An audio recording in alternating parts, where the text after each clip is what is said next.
mind of man.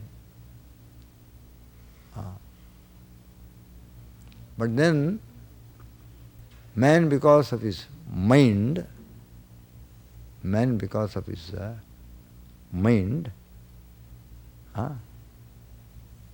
he creates such terrible problems. That one such problem is there in Kuwait and Saudi Arabia. And due to that, all the nations are upset. And the most upset nation is our beloved United States of America. There was almost a budget crisis due to one man's brain working in some peculiar direction. Whole of the Congress is upset. All the cabinet is upset. And for the first time, the whole nation says no to the president. See, when he wanted to push through some budget proposal, they said no. First time. And he said, if that is so, in a huff, he said, all projects which federal government has been funding, they will have to come to a standstill. And they have come to a standstill also. Because of this. And thousands, tens of thousands of newlywed husbands, tens of thousands of sons of anxious parents, tens of thousands of brothers, they are all there in the sweltering heat of the Arabian desert. Maybe sand gets into their nose and mouth and ears when the wind blows, and sand gets into their food also. They are there. If one man's erratic mind can cause such a disastrous situation for thousands of people, anxious people, so that the financial personality in Bush's cabinet has to go around asking for money. You give me, otherwise we cannot carry on this war, you give me money. And America, that was been giving, third world, is a giver, now is going and asking.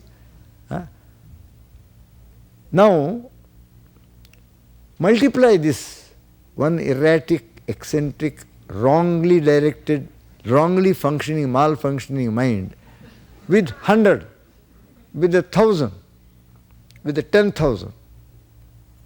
Then you have the explanation of why we have lunatic asylums, why we have psychiatric clinics, why we have people half well, half ill, going in and out of hospitals due to their not being able to understand their mind, not being able to manage their mind, not being able to control that mind. Why we have courts and penal laws, police force, judges and sentences, juries and prison houses where people cannot manage. Why it is? If man's mind was an asset, it made him unique, the crown and glory of God's creation, high above all other forms of life. He could send a man to the moon, he could make this Concorde fly, breaking the time sound barrier, and do all these things. How many other miraculous, marvelous things man's mind, research, scientific advancement, technology has brought about? Incredible. But nevertheless, if you look at the other things, it is the mind of man that produces criminals, rapists, murderers, mugging people, robbers, dacoits, terrorists. See, it is these people that because of the mind, if it goes in the wrong direction, it creates not animals out of human beings, but worse than animals. Human beings can perpetrate such havoc, such terrible, disastrous havoc, that even all the jungle animals put together, they will not be able to create such situations for human society. It's very, very necessary, therefore. If this endowment should become an asset, we must know how to manage it. We must know about it. We must know its nature. We must learn the science of controlling the mind. If it should be an asset. If you do not do it, it will become your liability. It will make you a problem to yourself, problem to others, cause all sorts of situations inside you. You will know what is wrong, what should not be done, but there will be some sort of the impulsive, compulsive urge to go and do something. With such urge, people even go and set fire, just to see, they set fire to some place. And therefore our ancients knew this very well. They said, mind is at once the greatest endowment as well as the greatest problem of the human individual. And they put it very cryptically in a small little sentence, very small little sentence, but so deep with significance and meaning that you can keep on pondering it all your life. Every day you must think about it. He said, Manameva manushyanam karanam bandha mokshayoho. What did they say? They said, Manameva manushyanam karanam bandha mokshayoho. It is very the mind itself that of man is the cause of both his bondage as well as his liberation. Manameva manushyanam karanam bandha mokshayoho. Therefore, the great world teacher Lord Krishna devoted an entire chapter of his Bhagavad Gita wisdom teachings only to try to tell us the nature of the mind, how to control it, what one must do. 6th chapter. And another great sage, Maharshi Patanjali, wrote an entire manual on the science of mind, trying to tell what the mind is, what it is made up of, what is its nature, and what are its characteristics, how it behaves, why it behaves so, and what to do to control it. He wrote an entire manual, the science of mind control, yoga. Vedanta also, many books, many Upanishads tell about the mind. Western people also have studied about the mind. But then, poles apart. The Western study of mind, Eastern study of poles apart. For the study of the Western, Occidental, modern psychologists was the human mind. And that too, they somehow or other were compelled out of necessity to undertake this study. See, it was, as they say, necessity is the mother of invention. They were compelled because at a certain time, medical doctors were trying to treat and cure people of their disease, and they were suddenly faced by an unsurmountable wall, as it were. Two things appeared before them. People came with illness, and they were examined and put to all the tests. They found nothing wrong with them. Everything was okay, and yet the person was ill. They said, what is this? Again they tested, again they took all the tests and all. No examination proved the person to be perfectly all right. Physically, physiologically, biologically all right. But yet the person is ill. He is saying, I am suffering. He said, then there must be some cause located somewhere else. Then they started probing into his family life, his habits. What is the matter? How is your family condition? Are you happy? Relationship with your wife or husband? Relationship with your parents? Relationship with your brothers? Have you got tension? Are you relaxed? Are you happy? So, one thing led to another. Then they suddenly found that this person is suffering with this physical ailment because something is wrong with his mind.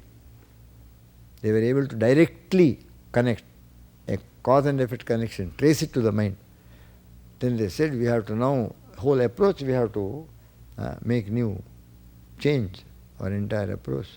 Try to find out how to deal with the mind, change its condition, then automatically this will be changed. So they launched upon this study also. And of course they had rudiments of some Greek mythologies and all that in order to show them some direction. But it was the human mind. And also, mostly it was the morbid mind. Because people were in distress, difficulty. So they went to a doctor for help. They studied the mind. Already the mind was not in a normal condition. See? Whereas, the wonderful thing about the study of mind by the ancient Eastern seers and sages was when they entered into illumination and realization of the Absolute. In that state of absolute being, transcending time, space, causation, name, form, everything, they became illumined with total knowledge. Everything became revealed to them at that one moment, because they went beyond time. There was no past, present, future, nothing. Here, there, near, far, everything dissolved and disappeared, and they became illumined. They entered into an experience of total knowledge. And in that state, everything about this created phenomenon became clear to them. They were able to trace the origin of phenomenon from its absolute unmanifest state right up into its manifested state of countless multiplicity and the multifarity. And as they traced it, as they knew it, then they had the direct experience of how the unmanifest became manifest. How the one began to appear as many. The absolute, the transcendental, how it became relative. And what was the very first manifestation of the unmanifest becoming manifest? Then what next? Then what next? Then what next? The entire cosmogony, the gradual, progressive, involving into progressive grossness of matter and becoming many, it was all revealed to them. And then they found that among the various categories that came into being out of that absolute, undifferentiated, supreme substance, transcendental absolute substance, out of the various categories that came into being, one of the categories was the principle of mind principle. It is called the mind principle. Even before man was created, even before universes were created, I got the message. Even before the universes came into being, there was no sun, moon, stars, no world, no humanity, no life. But in the cosmic aspect of the mind principle, which now is individualized aspect in us, see, that already was known to them. And they understood its nature then and there. Mind as such, see, to my knowledge, there was only one other philosophical system which also insists only upon illumination, only upon realization. It opts for no second. Only one other philosophical system other than the Vedantic Indian system that had the same knowledge of the mind principle, and that is Taoism. See? Taoism.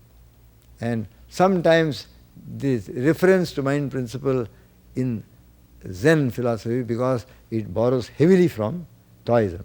Though the technique has been borrowed from India to some extent, but the philosophy behind it is borrowed from Taoism. So they have this reference to mind principle. That is mind per se, mind as such, mind by itself, not conditioned, not individualized, not the human mind, not any mind. The mind principle as such, as it evolved as one of the categories that came from the unmanifest into the manifest condition. And in their intuition, in their direct experience of this principle, they were able to say, this mind principle is by its very nature characterized by three qualities. Mind principle as such.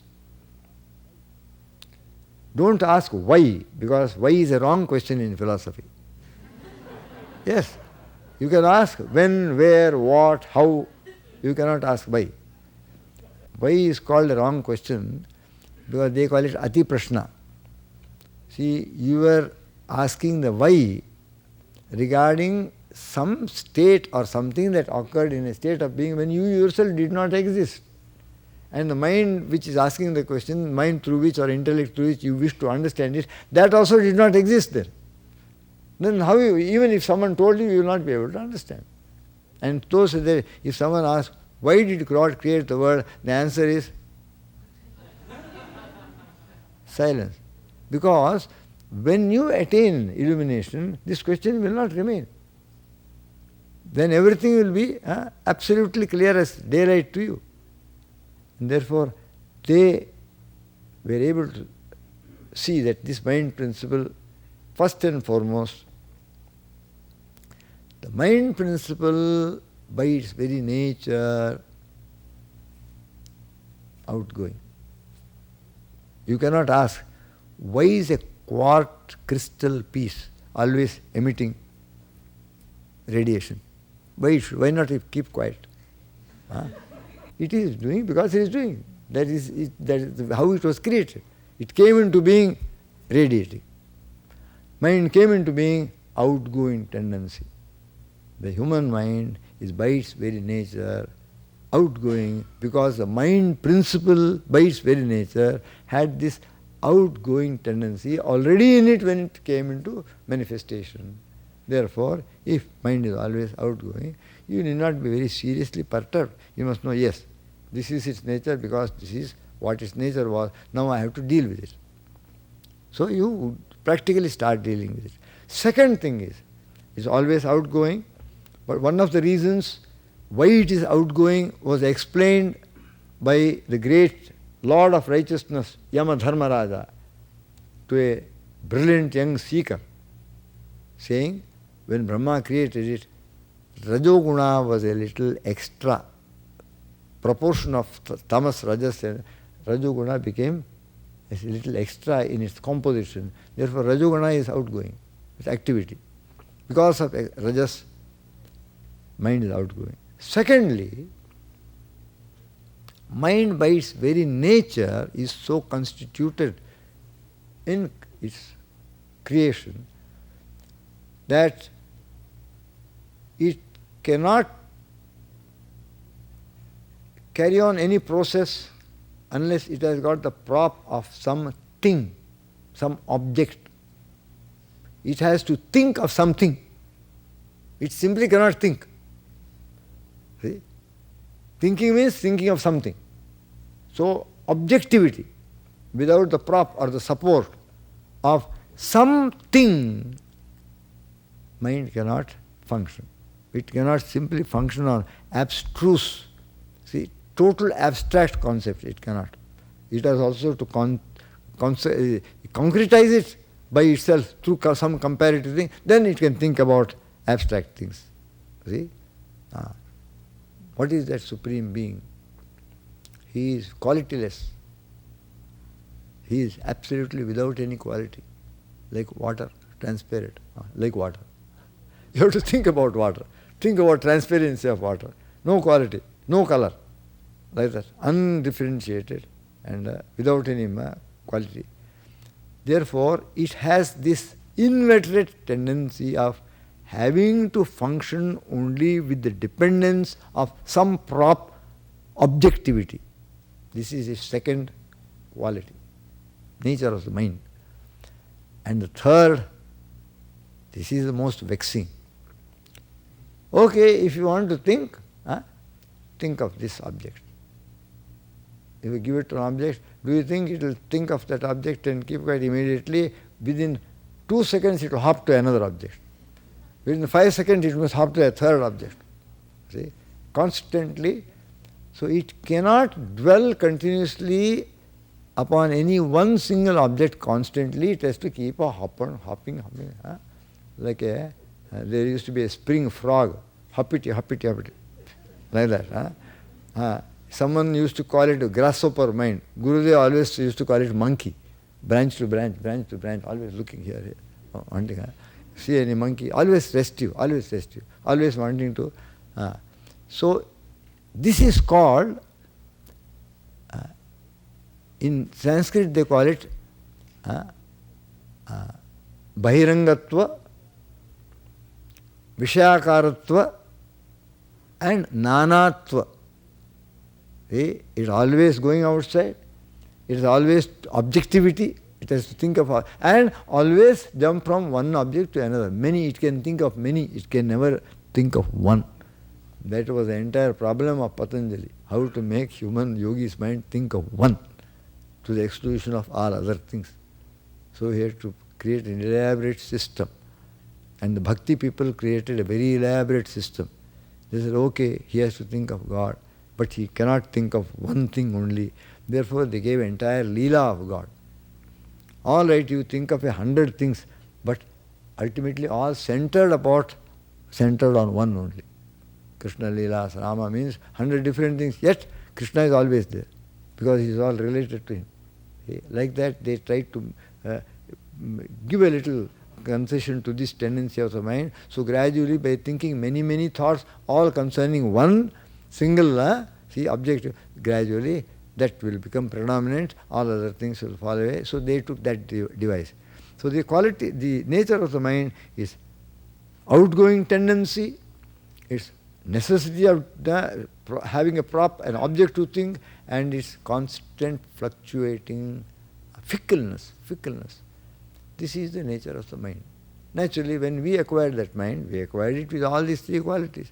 Our mind is outgoing, our mind is fickle, mind always wants to think, keep on thinking of one thing or other. And so, in order to provide for this nature, they had to devise a certain way of controlling it. How to control it? All right, let it go, let it be. Suddenly we cannot overnight ask it to stop its entire nature. Right? You cannot kill the mind. All right, let it go on. But if you are trying to rear up a little goat or a nice lamb or a sheep, and it gets into the habit of eating all types of things, garbage here and there, chewing of paper, chewing of cloth. So what do? It has to eat. But if I let it loose, it goes everywhere, and then maybe nowadays if it goes into neighboring farmers' things, it may die of poison. Because we put so much poison in what we grow nowadays. So what he did, he tied it, he took it to a nice field, lots of grass and all that, put a peg on the ground and tied it to a, maybe 20 meter or 15 meter rope. So it could browse wherever it wanted, but could not go beyond this. So its area was restricted to that which is beneficial and not harmful to it. So let the mind function, but restrict its area. Try to make it go around only in those things, which will not rebound upon you in a negative and a harmful way. That is one of the things that you have to do. And the entire life of a human being is connected with mind. And entire life, therefore, also is part of the process of controlling the mind.